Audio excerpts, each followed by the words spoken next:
Hi dear students, today we will continue our chapter 12, and in chapter 12 exercise 12.2 up to question number 9 you have done. We will discuss about the question number 10, 11, 12, 13, 14 today. Now see question number 10. Question number 10 is an umbrella has 8 ribs which are equally spaced, assuming umbrella to be a flat circle of radius 45 cm. Find the area between two consecutive ribs of the umbrella.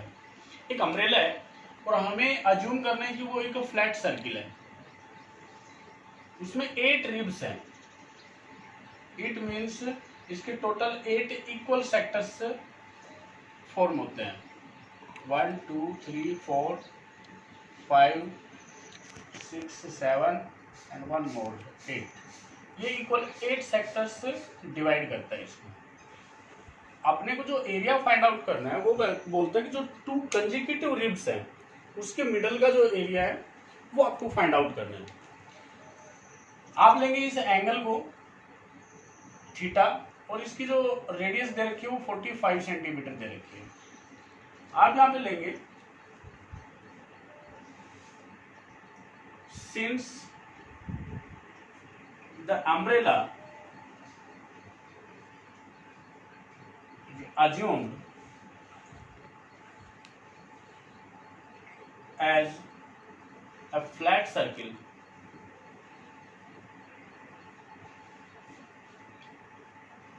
with 8 ribs, there will be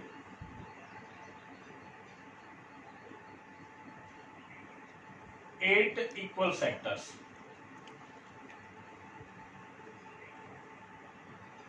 In the circle. Okay, then angle between two consecutive ribs will be 360 degree total angle and 8 sectors, so we will divide it by 8. What will be the angle? 8 4 ja 8 5 ja. Angle will be 45 degree, means theta is 45 degree. Now area of sector formed by 2 consecutive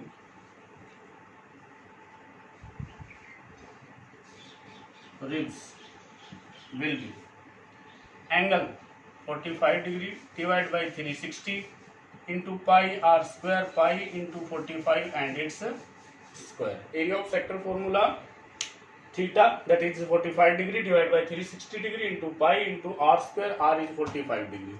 So we will calculate it. 45 divided by 360 into 22 upon 7 into 45 into 45. We will calculate and we will get the answer. See next question number 11. In 11 number question, a car has 2 wipers which do not overlap each. The wiper has a blade of length 25 centimeter sweeping through an angle of 115 degree. Find the total area cleaned at each sweep of the blades. Wiper जो होते हैं car के, उनकी length दे रखी है 25 centimetre. Overlap वो करते नहीं है. सपोज एक ये वाइपर है, ये स्वैप करेगा और इसका जो एंगल दे रखा है स्वैप का वो दे रखा है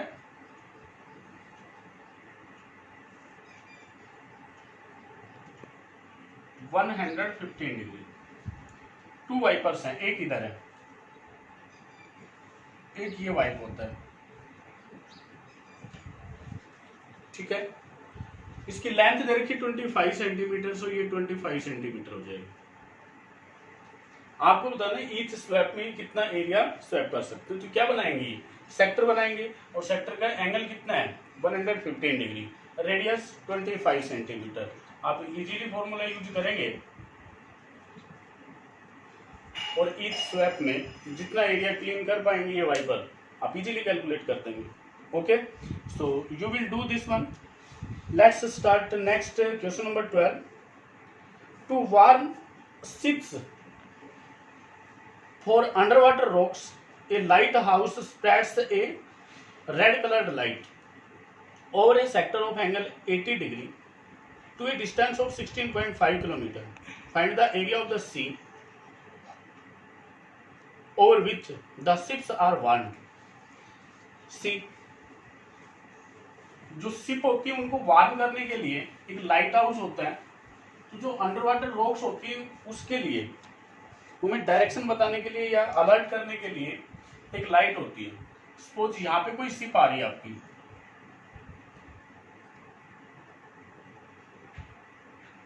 यहाँ लाइट हाउस है. ये जो लाइट हाउस है रेड कलर का जो लाइट है वो इस डायरेक्शन में ऐसे इसको अलर्ट करता है. यहां से जो एंगल बोलता है वो 80 डिग्री देता है इसका. तो बोलता है कि ये इसकी जो लेंथ है वो 16.5 किलोमीटर तक जाता है और एंगल कितना है 80 डिग्री. आपको फाइंड क्या करना है कि ये कितने एरिया तक अलर्ट कर देता है. Means you have to find this area, means the area of this sector. So you will find area of sector formed by the light in the sea will be angle 80 degree divided by 360 degree into pi 22/7. Radius में 16.5 kilometre है. अगर आप इसके metre बनाना चाह रहे हैं तो आप इसको 1000 से मल्टीप्लाई करेंगे और कितना आ जाएगा ये 16500 metre. Then 16500 into 16500. This will be area. आप किलोमीटर में फाइंड आउट करना चाहें तो किलोमीटर में कर दीजिए. कैलकुलेशन तो आपको करनी पड़ेगी, मल्टीप्लाई आपको करना पड़ेगा. नेक्स्ट सी क्वेश्चन नंबर 13 में बोलता है कि a round table cover has 6 equal designs as shown in figure 12.14. If the radius of the cover is 28 centimetre then find the cost of making the designs at the rate of ₹0.35 per centimetre square and pi here you will use 1.7. See एक circular table है, उसमें 6 equal designs बनाए हैं.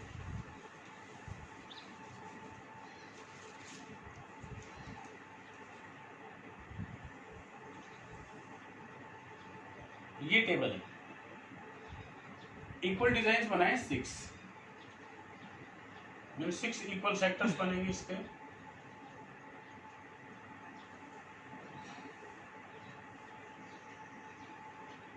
One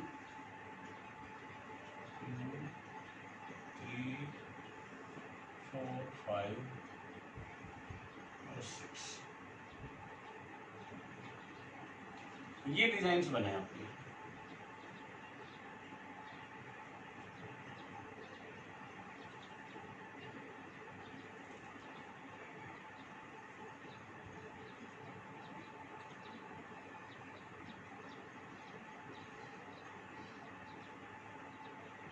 यहाँ पे ये equal design बनते हैं 6.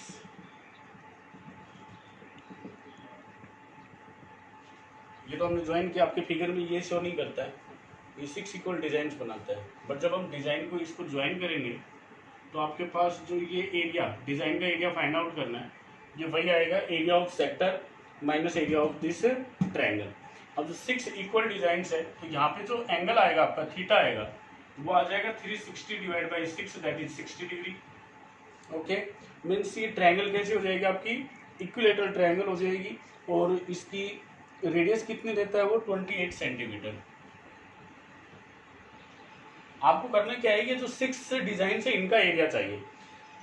अगर आप एक डिजाइन का एरिया फाइंड आउट कर लेते हैं इसको, वन डिजाइन का, तो आप उसको 6 से मल्टीप्लाई करेंगे तो 6 डिजाइन का एरिया आ जाएगा.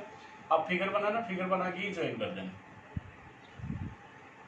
ज्वाइन करने के बाद आप यहाँ पे एंगल लेंगे थीटा और फिर आप एंगल कैलकुलेट करेंगे। Since the circular table is divided into 6 equal parts, hence the angle formed by designs at the centre will be 360 divided by 6, that is 60 degree.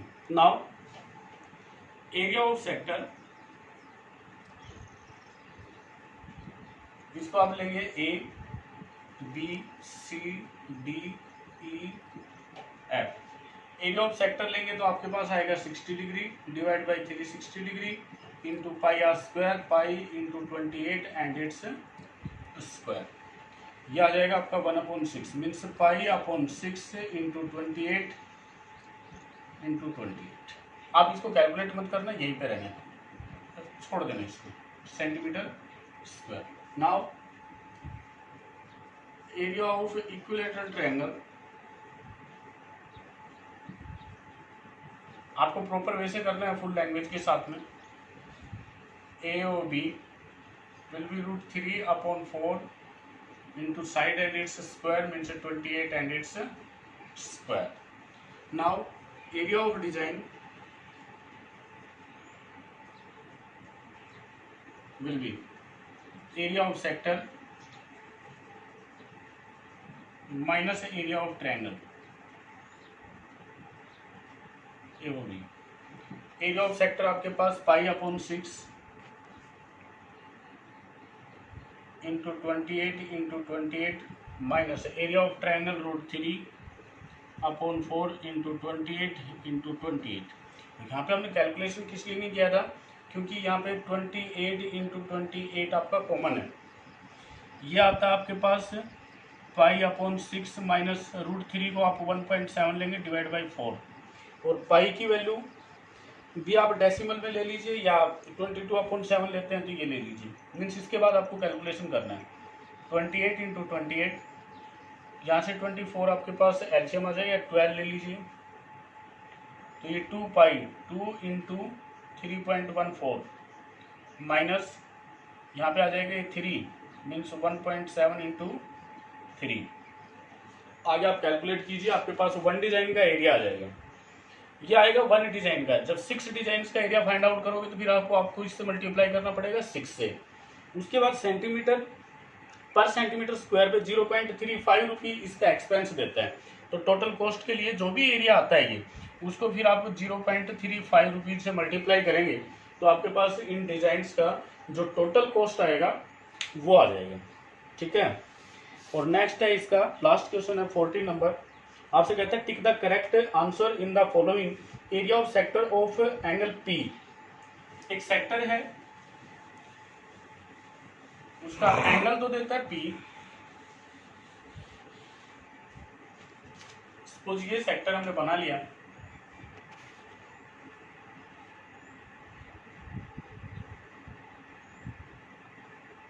A B, angle P देता है और radius देता है इसकी are.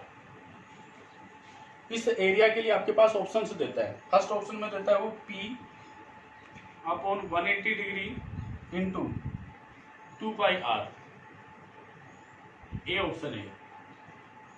B में वो देता है आपको P upon 180 into pi r square.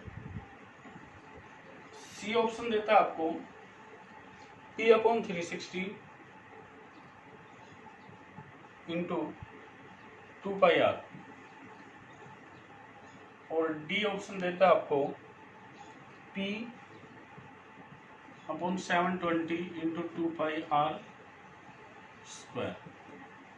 आपको बताना इसमें से एरिया ऑफ सेक्टर कौन सा है। देखिए एरिया ऑफ सेक्टर इसके अकॉर्डिंग हमारा आना चाहिए था एंगल तो P divide by 360 degree into pi r square. ऐसा कोई ऑप्शन दिखता है आपको P अपॉन 360 डिग्री, ये P अपॉन 180 है, ये नहीं हो सकता। ये P अपॉन 180 है, यहाँ भी नहीं हो सकता। ये P अपॉन 360 डिग्री इसके चांसेस बनता है, बट साथ में फिर 2 पाई आर है और होना चाहिए था पाई आर स्क्वायर। यहाँ पे आप देखते हैं P है डिवाइड बाई 720 है और 2 पाई आर स्क्वायर है, तो पाई आर स्क्वायर को आप सेपरेट करेंगे और इससे जब इसको डिवाइड करेंगे तो सेम यही फॉर्मूला बनता आपके पास। So option D will be right option. Okay, next exercise का जो एग्जाम्पल नंबर 4 है वो देखिए आप। जस्ट हम आपको हिंट देंगे, सोल्व आप करेंगे। फिगर देता है आपके पास ऐसा एक स्क्वायर है,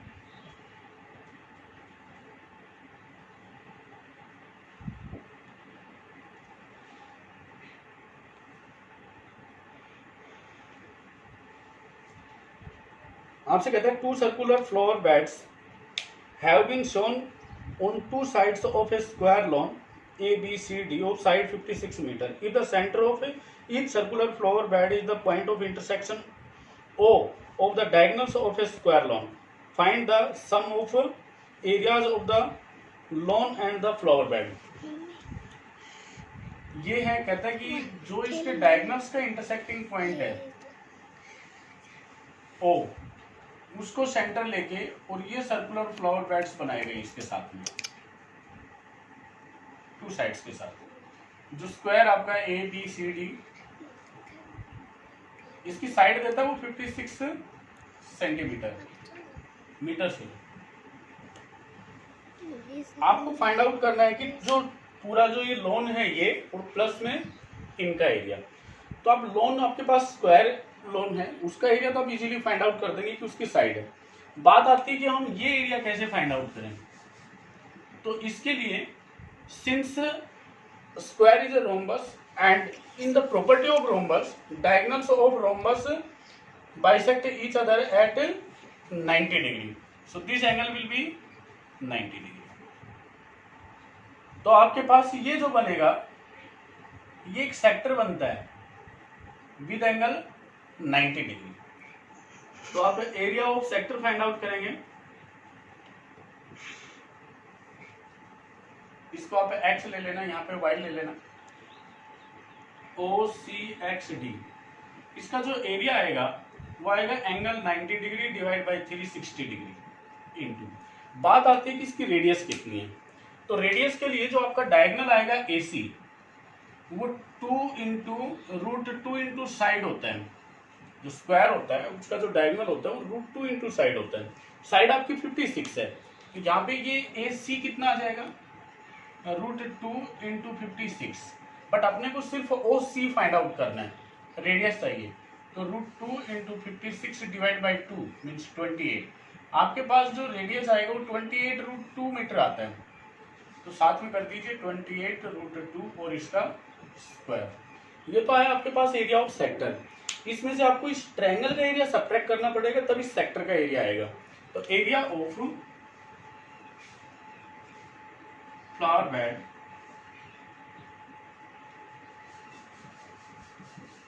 with side DC equal to area of sector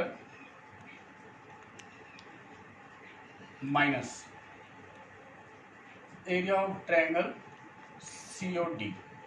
और एरिया ऑफ ट्रायंगल COD कितना आएगा, वो आएगा आपके पास half into base into height. तो ये भी 28 √2 है आपका, ये भी 28 √2 है।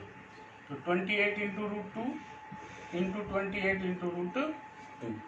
ये आपके पास ट्रायंगल का एरिया आता है और सेक्टर का एरिया आपने अभी कैलकुलेट किया था। ये दोनों को जब आप सब्ट्रैक्ट करोगे तो इस वन बेड का एरिया आ जाएगा और इसी के इक्वल इस बेड का एरिया रहेगा।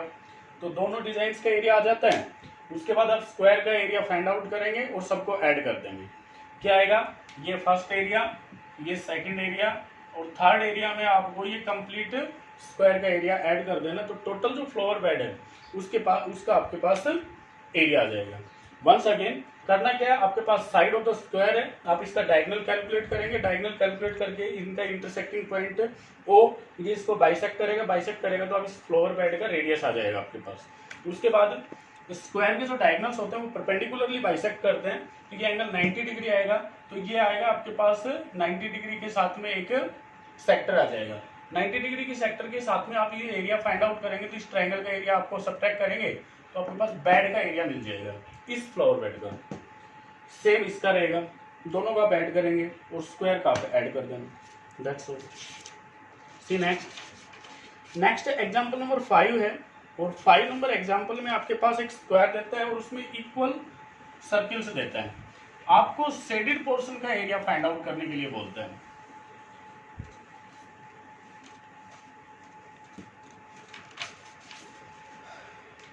एक स्क्वायर दिया और इसमें इक्वल सर्किल्स देता है।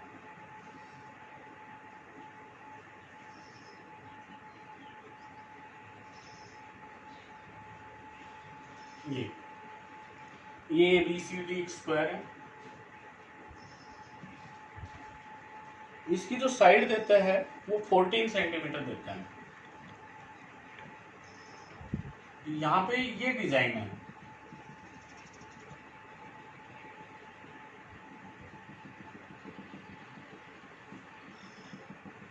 आपको इस डिजाइन का एरिया मीन्स यहाँ पे शेडेड पोर्शन है, शेडेड पोर्शन का एरिया फाइंड आउट करना है।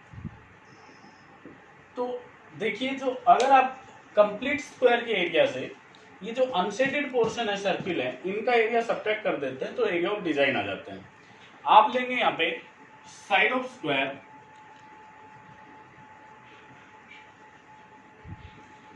Equal to 14 centimetre, then diameter of one circle will be 14 upon 2, that is 7 centimetre. ये जो डायमीटर आएगा ये 7 सेंटीमीटर आता है और 7 ये आ जाएगा, क्योंकि 2 इक्वल सर्किल्स है तो जो 14 सेंटीमीटर के अकॉर्डिंग है तो इसका डायमीटर दोनों का डायमीटर 7 7 आ जाएगा। देन रेडियस रहेगी 7/2 सेंटीमीटर। तो एरिया ऑफ स्क्वायर भी आप इजीली फाइंड आउट कर लेंगे। 14 × 14 196 centimetre square. Area of one circle भी आप फाइंड आउट कर लेंगे। ये आएगा पाई r स्क्वायर मीन्स 7/2 × 7/2 और इसको लिखेंगे आप 22/7। वन सर्किल का आ जाएगा। उसके बाद 4 है तो इसको 4 से जब मल्टीप्लाई करोगे तो 4 सर्किल्स का एरिया आ गया। उसके बाद आप लिख देना area of shaded portion will be area of square minus area of 4 circles. आपके पास शेडेड पोर्शन का एरिया आ जाएगा। सो इसकी कुछ एग्जांपल्स और रहते हैं जो हम नेक्स्ट वीडियो में डिस्कस करेंगे। आज के लिए आपको जो 12.2 एक्सरसाइज है उसके रिमेनिंग क्वेश्चंस और एक्सरसाइज 12.3 के अप टू क्वेश्चन नंबर 5 आप इनके लिए ट्राई करेंगे। That's it.